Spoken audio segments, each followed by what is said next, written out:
Hello, welcome back to another video. My name is Brandon Watts. Today we're going to be talking about this hero image, which actually stems from a question from our friend Roy. He came into the comments in the last video and he stated, "Always love when you post a new video. I take away a little something each time. Would love to see a video on the interior hero shot of that house. You showed a little preview of it. Thanks." So Roy, this one's going to be for you. We're going to talk about this image here. And although this is not my hero shot, this one technically is my hero shot. This image here is just not a complex image to work on. So instead I went ahead and chose this one. The reason why this is not my hero shot is because of this toilet that's inside of the image. I took the shot either way, but we're gonna just go ahead and start working on this. Okay, so we're here in Lightroom. And before we get started, I wanted to address a comment that I received in the last video from our friend Eric. He says, "That's a great workflow. I was doing the same process, but if you do 40 pictures within an hour or two, you're in trouble because you're using two styles at once, HDR and Flambient."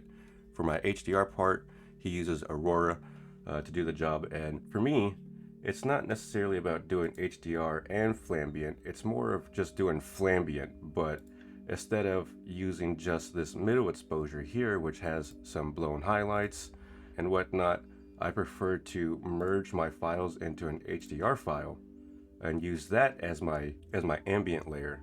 And the reason why I don't do auto HDR is because if I select these three images, right click, go into, what is it, photo merge, and then HDR, that takes up time.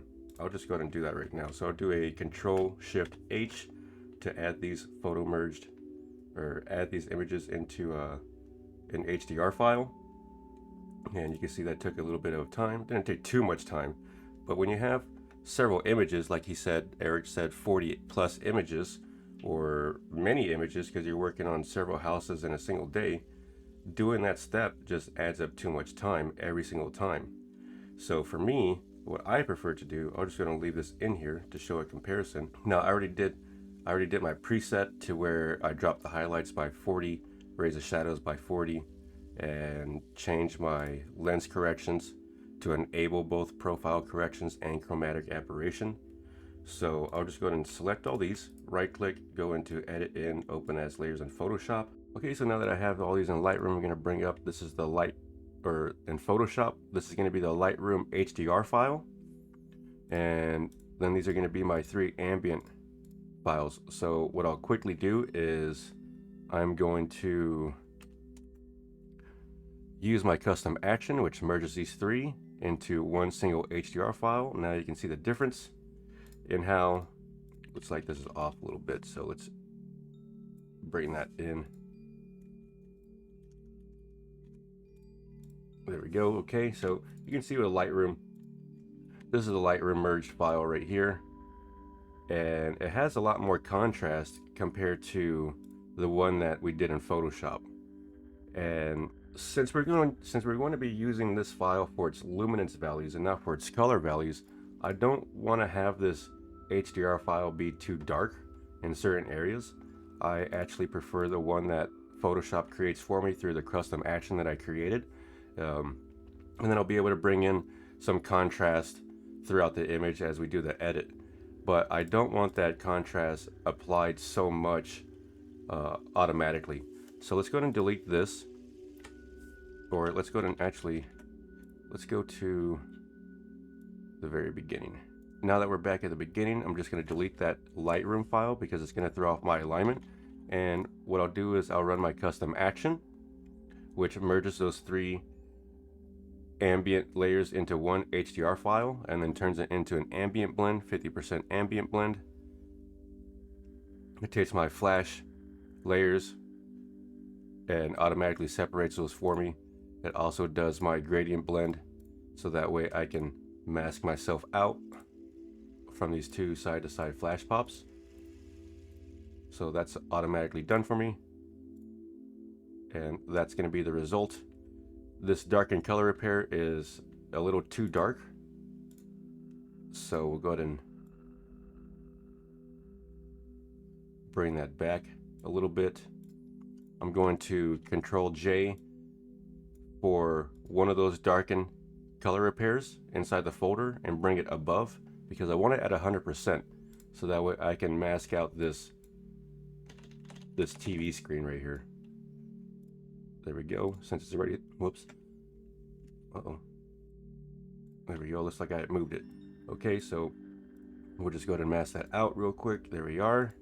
That looks good. That looks good. Now we can start working on these extra layers. These are going to be additional side-to-side flash pops to fill in the back end of this room. And everything else is going to be window pulls in other parts of the room. Since my custom action automatically sets everything inside this extra folder to screen, which usually helps out for, we'll say, like this back room over here, it's already set to screen. So is I don't need that one actually, because this looks good enough. You can see that that's lit. That's going to be taken care of. Then this back room is going to be the back bathroom. You can see kind of my body in there a little bit, but that's okay. We'll just mask that out. Since these are already set to screen, I don't really have to worry too much about them. I do want to group them, and since setting those to screen affects the entire image and makes it brighter, I'm going to set a black mask on that group, and B for brush, and then brush in the parts that we want. And you can see that it's kind of getting on this wall a little bit, so I'll do W for a quick selection, and I'll select the wall. Then we'll do a Control Command plus Shift plus Delete to delete that brush on the parts of the wall that we don't want it on. So now it's only on the inside of that hallway. That's good. For these side-to-side flash pops, since they're set to screen, I don't want to go through all the motions of having to set those to normal and whatnot, so I already created an action, change to normal, then group, and create a mask. So now these two layers are no longer at screen, they're now set to normal. There's now a gradient mask in there, which, as you can see, didn't quite take me out. So G for gradient, we'll just blend ourselves out some more. There we go, that's good. But it's a little bit too bright overall. So let's go ahead and drop that. Nope, drop the group to about 50%-ish.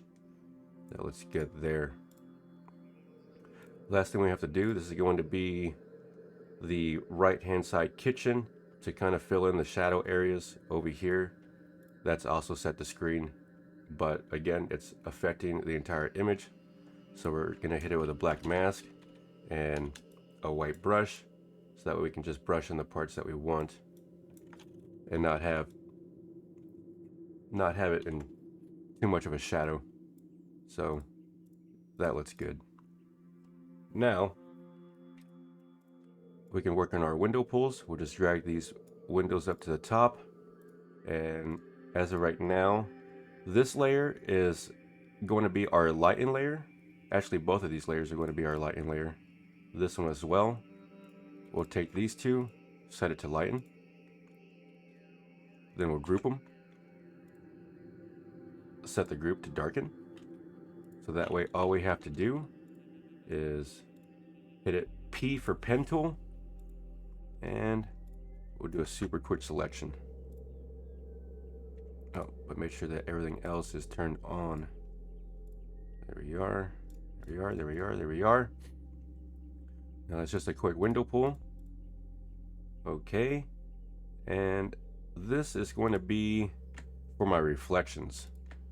So I'll just bring this up to the top. Set it to normal. Hit it with a black brush. You can see these reflections that are still coming in from that window pull. So I'll just kind of brush in. Now I can just quick select the objects that I'm going to mask out. And we can hit that with a Control Shift Delete. Boom. Now those reflections are taken care of. What we can do is, since this is more of a little bit of a higher end shoot, we'll go ahead and drop this ambient down to about 24%. I like that. I like that. And now we can start to add our contrast and color. So we'll do a Control or Command plus Alt or Option plus Shift plus E to merge all visible. Then we'll open up our camera raw with Control Shift A, Control or Command Shift A, hit it with auto, see what it gives us. I like that. I like that. We're getting somewhere. We're getting somewhere. I don't really care about the color too much. Okay. Oh, you know what? Look at this window. Not masked out correctly, so we're just going to delete this and make sure that we mask out.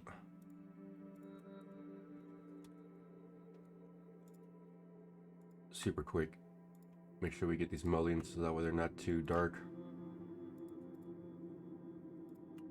Okay. Now we can merge all visible again. We'll do a Control plus Alt plus F to reapply what we just did inside of Camera Raw without having to go back into it and fiddling with it. So that's done. Now we can do a Control M, hit it with a little bit of an S curve, and just so that way it doesn't affect the colors too much, we're going to go to Edit, Fade Curves, and we're going to drop this down to Luminosity. And usually whenever you add curves, it's going to apply contrast to the entire image, including the color values. So it might be a little hard to tell here. This is the original color with the curves applied, and then this is with that fade applied. It takes out some of that contrast that was added to the color. So that way it doesn't look too fake, too orange in some of these parts here. Now, what we can do is we will hit it with a white ceiling action, which duplicates that layer. Then it goes into the hue and saturation and drops the orange or the yellows by like 20%, raises the lightness by like 10%. And now what we can do is W for quick select. We'll just select everything that we want to bring in real quick, which is all here at the bottom. Okay, so now I can just hit this with an Alt, hold down Alt, and hit it with a mask, so that way we're only applying it towards the walls. Looks like it's affecting the windows as well, so what I'll do is I'll just select these window layers and drag it up on top. There we go, that's easy.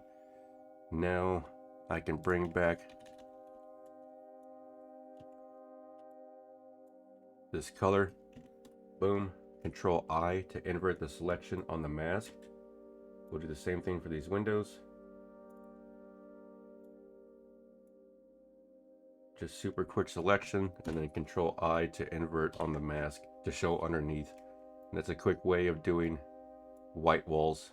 Looking good, looking good. I'm gonna hold down Shift and hit W to bring up my object selection tool, and then I'll just create a quick selection around this, and I'll do a quick selection around these plants as well.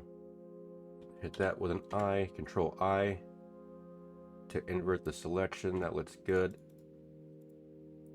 There's some nonsense that's going on here from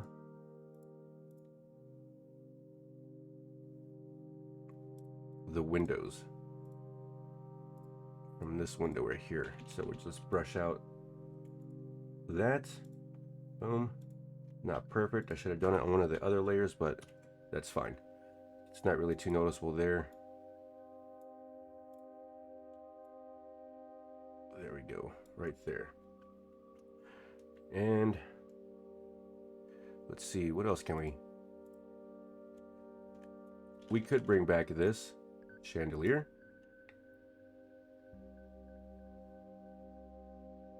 But you see how it doesn't select the inside or deselect the inside, the parts that are not a part of the chandelier?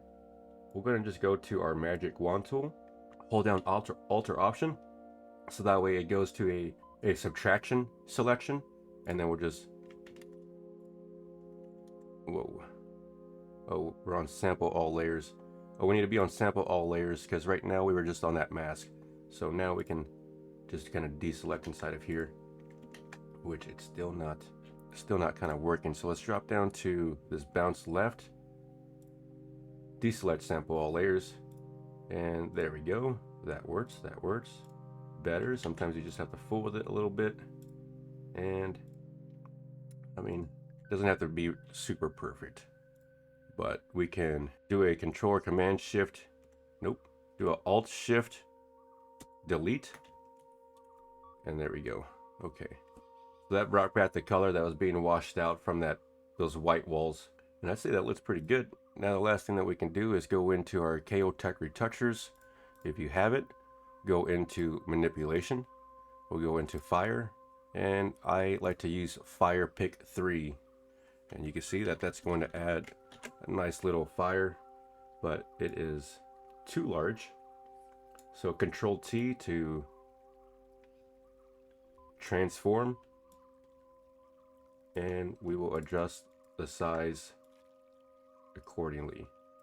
I'd say that looks pretty good right there. Now we can hit that folder that I created for the fireplace, hit it with a mask, B for brush, and we'll brush out the parts that don't make any sense. The fire needs to be contained inside the fireplace, and I'll be bouncing out of it. So we'll just brush that out. Boom. And I'd say that that is a good image. All we have to do is just hit it with our favorite sharpening tool. You could do this in Lightroom for free. I use Raya Pro, and there we have it. That is a done image. Yeah, sure, I'm showing up right here. I have some other layers in which I'm not showing up, but I decided not to have to worry about that and mask myself out for this image. In the original image that I sent off to the builders, I of course did take myself out. I took the time to do it, but it just takes a little bit of some masking, so that's not really that big of an issue here in this video. So just disregard that. But overall, I think it's a great image. Let me know in the comments what you think. I have some more videos coming out. I have some comments that were asked to create on the business side of real estate photography, as well as on how to find and locate land parcels when you're doing aerial photography and you're trying to find some raw land that might not show up on like Google Maps. So look out for those videos that will be coming soon. If you have any questions, don't hesitate to drop them below. I appreciate everybody's support. Thank you all. You all take care and have a great New Year's.